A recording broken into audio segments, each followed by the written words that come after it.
Hello and welcome to my channel. My name is Gavin Fish. Today, we are continuing our look at the victims and possible victims of the Zodiac Killer as we commemorate the solving of the 340 cipher. February 24th, 1979. Teresa Jean Matthews, a 19-year-old convalescent hospital worker from Novato, California, which is a city in Marin County about 30 miles to the north of San Francisco, left her mother's house with a plan to hitchhike to Los Angeles.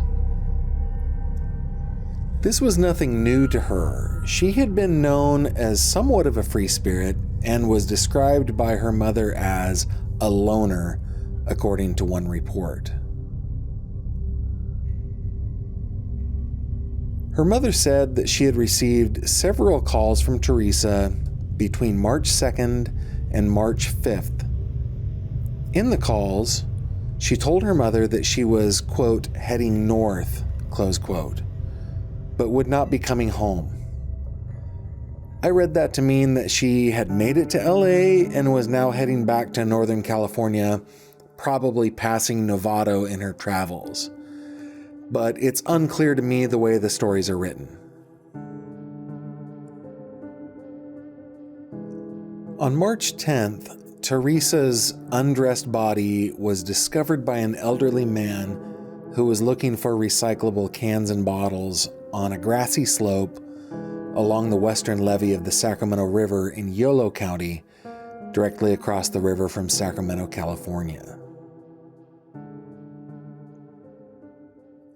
Teresa's mother told police that her daughter had suffered from a series of mental problems for about 2 years and had been hospitalized over them at Marin General Hospital in 1977. Teresa had also spent a year in a facility called Greenhouse, which was a halfway house for people struggling with mental illness. She said that, at least to her knowledge, her daughter had never been to Sacramento. She did camp alone frequently on beaches and in wooded areas. There is very little else that we know about Teresa, but there are some details about the state of her body when it was discovered. As I said before, her body was completely undressed. The coroner stated to reporters that she had been manually strangled to death and that her face had been beaten.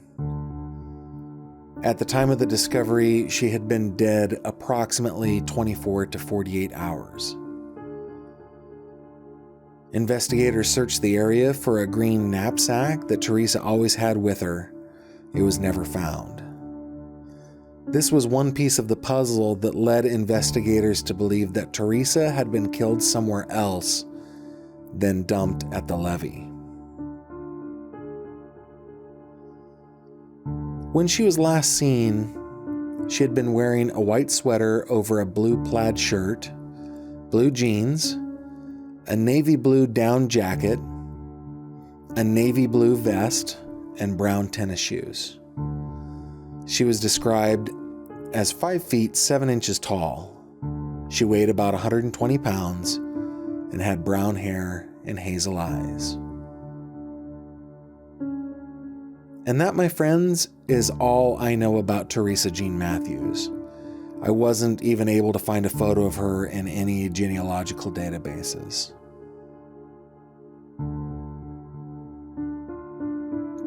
So, why include Teresa Jean Matthews in my list of possible Zodiac victims? Well, she was included as number 48 on Robert Graysmith's famous list. But that's the only connection that I can see. She wasn't stabbed or shot, and nobody claimed credit for her murder. When I look at this case, it reminds me of the cases of Carol Beth Hilburn and Susan Marie Lynch, not the Zodiac Killer. But in fairness, neither of those cases were ever officially solved, so I guess it could be the Zodiac. What do you think?